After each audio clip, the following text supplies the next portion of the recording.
但係同小男仔呢個演員，我好佩服佢啦。雖然佢年紀比佢扮緊嘅角色係最大幾年啦，但係佢都好投入。乖，翻媽咪度。阿飛，你係咪唔要我啦？最後一場同佢一齊拍嘅，係佢有一場戲係佢唔知會唔會再見到佢爸 B，或者唔知會同佢阿媽將來會點，咁啊佢要喊嘅。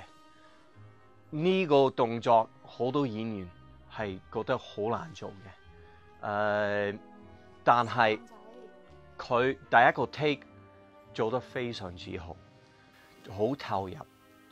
佢呢個要表演呢個感覺，做到佢真係演員嘅本分，係啦，所以呢個係一個好犀利嘅演員。